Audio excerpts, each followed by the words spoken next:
Welcome to Placid News TV. Revealed the truth about Nigeria. Since 1914, the British government have been trying to make Nigeria into one country. But the Nigerian people themselves are historically different in their backgrounds, religious belief, and customs, have not showed themselves any sign of willingness to unite. The Nigerian unity is only a British intention for the country. Sir Abubakar Tafawa Balewa, former Prime Minister. In Africa, we are tribal creatures. We always go back to the village where we were born, where our umbilical cord were buried. Nigeria is not a motherland or fatherland to anybody. Nigeria is purely a British creation. Mazen Nnamdi Kanu, IPOP leader. What do you make of this? Relax, watch this video. Don't forget to subscribe, comment, like, and share. At the topic, Igbo quest for Nigeria's unity. These are things that agitate my mind. I started thinking about how we've been having this conversation about the unity of Nigeria. And I reflect back at some of the prominent statements made by some of our founding leaders. And I feel that probably this will help us to have a conversation on the Nigerian unity. I just brought four, not to bore you. First, and I quote, not my statement, Nigeria is not a nation. It's a mere geographical expression. There are no Nigerians in the same sense as there are English, Welsh, or French. The word Nigerian is merely a distinctive appellation to distinguish those who live within the boundaries of Nigeria from those who do not. This is accredited to Chief OBAFEMI AWOLOWO, the former Prime Minister of the Western region. The second one, and I quote, it is true that we politicians always delight in talking loosely about the unity of Nigeria. 60 years ago, there was no country called Nigeria. What is now Nigeria consisted of several large and small communities, all of which were different in their outlooks and beliefs. The advent of the British and that of Western education has not materially altered the situation. And the many and varied communities have not knit themselves into a composite unit. This is accredited to Sir Ahmadu Bello, former Premier of Northern Region. They thought, and I quote, since 1914, the British government has been trying to make Nigeria into one country. But the Nigerian people themselves are historically different in their backgrounds, in their religious beliefs and customs, and do not show themselves any sign of willingness to unite. The Nigerian unity is only a British intention for the country. This is was said by Sir Abubakar Tafawa Balewa, the former Prime Minister. The fourth and the last, let me not bore you. And I quote, each of our three regions is vastly different in many respects, but each has this in common, that despite variety of languages and customs, or differences in climate, all form part of one country which has existed as a political and social entity. The crimes you have in the north, the insecurity you have in the north is as a direct consequence of their own action. They groomed them. Al-Qaeda in the Maghreb, ISIS in West Africa, Boko Haram, Fulani headsmen, bandits, all of them. Who brought them to Nigeria? Is Fulani. Fulani brought them into Nigeria. El Rufai brought them in. Bauchi State Governor brought them in. Are you people deaf and dumb and stupid? When you come out and you pretend, oh, we are one Nigeria. Go and show me. Somebody was asking, where is the boundary, where would the boundary of Biafra begin? And I asked the fool, where did the boundary of Nigeria begin? People from Niger come in and go as they like. Most of these idiots are from Niger. They are building a pipeline to Niger. They are building a railway line to Niger. They are building roads to Niger. Whereas where the money comes from, which is Biafra land, we don't have those infrastructure. No, we don't.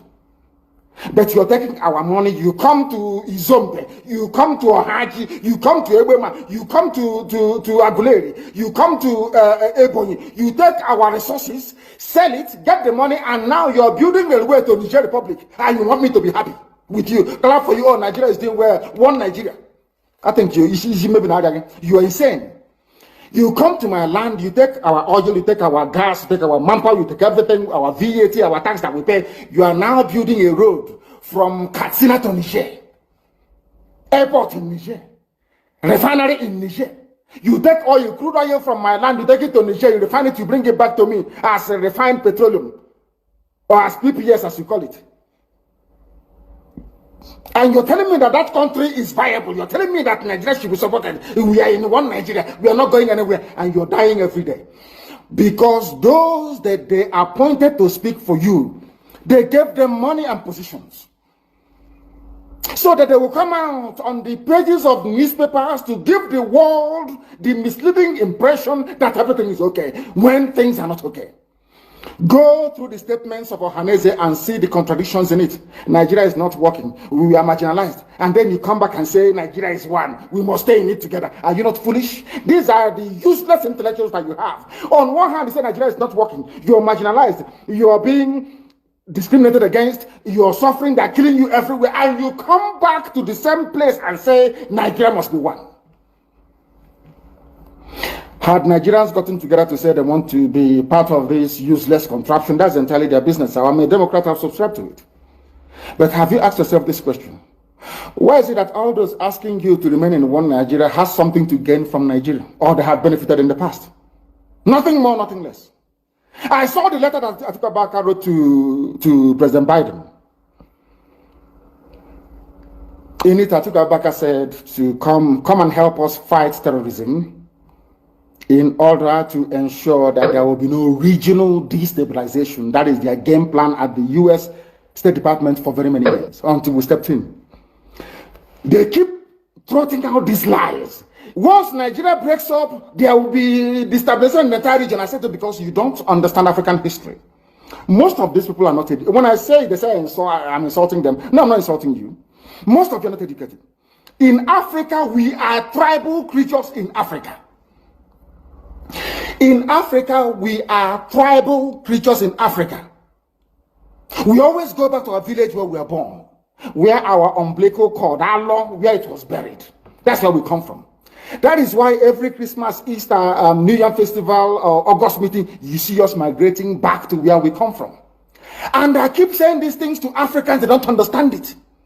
They don't understand it. Everywhere in Africa during Christmas, if you like, be in South Africa, if you like, let it be in Kenya, let it be in Rwanda, everybody from the capital goes to the village. If you go to Accra, the same thing happens. This past Christmas, if you like, go to Cotonou, go to Yaoundé in Cameroon. Everybody living in the capital cities of Africa, they go back to their villages. They go back to their tribes where they come from. Do they do that in the Western world? During Christmas, these people migrating from, oh, I come from Florida, I'm going to Florida. No, you don't. Because people come from where they are born. We come from where our ancestors were born. That is the difference between black people in Africa and those from Europe and other parts of the world. We come from, if you ask somebody, where do you come from? He or she will mention their village. That is what makes us Africans. It's very, very unique. If you destroy that, you're finished as a people. In Africa, we are tribal. First and foremost, we belong to our tribe where we come from. That is why our people need to appreciate this. Very, very critical. That Africa is restructured to recognize where people come from. All these artificial creations by Europeans, Nigeria, this and that, all that rubbish. That is why you can never ever make any progress for the next 6 billion years. You can never ever make any progress in the zoo. Why is it, if we are not tribal, why would the whole presidency come out, Fulani presidency come out and say, we are defending Fulani headsmen? A presidency of the whole of Nigeria, so to speak. It is because by instinct, we are tribal beings in Africa. That is why Nigeria is unsustainable. That is why the man from Ishekiri has to vote to say, this is where I want to belong to. That is why referendum is the only way forward. That is why Africa is poor. Africans must recognize that this is who we are. You cannot live in Lagos if you're an Igbo man during Christmas, start traveling to Sokoto. It's impossible. You must go to Igbo land. You must. That's where you come from. And if they ask you, oh, but you were born in Lagos, you will say, no, that's where my parents come from. They ask your parents will say, that's where my parents come from. They will keep going back until they get to perhaps the 100th generation. That is who we are. And nobody can change it. We are not born on the streets. Some people were born along Ijora or Kota Highway in Lagos. Maybe they are from Urobo. You ask them, where are you from? They say, I'm from Urobo. But I was born in, but this is where I come from. That is who we are. That is why all these useless, idiotic countries created in Africa cannot survive. It can never ever survive. And how do we stop it? Only a revolution can stop it. Only a revolution. If you like, keep postponing it. If you like, keep putting it off forever and ever. Only a revolution can solve this very problem, because under a revolution, the powers that be, those that be making your life a misery, will be overthrown. Nobody will say it's a coup anymore. It is called popular uprising. Don't let anybody deceive you. Don't let anybody deceive you. And that is why today some soldiers are listening and they are resigning from the army. How can you be a soldier in the Nigerian army and your village is being occupied by Fulani headsmen? Imagine those from Oyo or Ondo serving in the Nigerian army. These are my Yoruba brothers who are serving in the Nigerian army. You are from Yoruba, you are serving in the Nigerian army, doing one Nigeria. But your village is being occupied by a Fulani. The same people you are serving, or you claim you are serving, your village is under occupation by them. And to make matters worse, those you are serving under their flag, one Nigeria, and the Arabic inscription, or should I say the motto of Ottoman Danfodio, to tell you how foolish Nigerians are. You don't know that the Nigerian emblem, the army emblem of Nigeria, is the motto of Ottoman Danfodio that he used to conquer Hausa people. You don't know that it is there. That's what they're using. You're fighting under the banner of your conquerors. Maybe in Sambisa forest. And now they are sending their advanced strike force into your village. And you're doing one Nigeria. I'm a Nigerian soldier. I'm a Nigerian army. That is why I commend the 127 soldiers that have resigned so far from the army. If you don't do these things I'm asking you to do, you will, when the time comes, as I'm telling them now, remember 2015, remember 2014, remember 2013, I told you all these things. I told you what was going to happen, and now they have all happened before your eyes. You've seen it. I'm warning you now. If you're serving in the Nigerian army, and you think you're loyal to Buratai, you think I'm serving my Nigeria is not a fatherland or motherland to anybody. Nigeria is not a motherland or fatherland to anybody. Nigeria is purely a British creation. A British creation. Because if Nigeria was to be a nation or country, there is no way those that call themselves the presidency Asoro can come out to support illegality in Ondo State. Because they know they are doing it for that. Why do you think they want to avenge and revenge for Sir Ahmadu Bello? Why? They knew that Ahmadu Bello and his people, so to speak, were fighting for them. They understood that. At the time, the Hausa people thought that the Fulani was fighting for them, but today it's very clear. I asked you a simple question when I began. Are you hearing Hausa Fulani anymore? No, it's only Fulani, because they have taken over the entire corn off. That is one thing you need to understand. People must begin to appreciate this. If you are in the Nigerian army and you're serving the Nigerian army, you are only paving the way for the conquest of your village, the rape of your daughters, and the abduction of your mothers. I'm telling you this. You are in the Nigerian army, yes. But what the Fulanis have got in store for you is to overwhelm and to conquer you.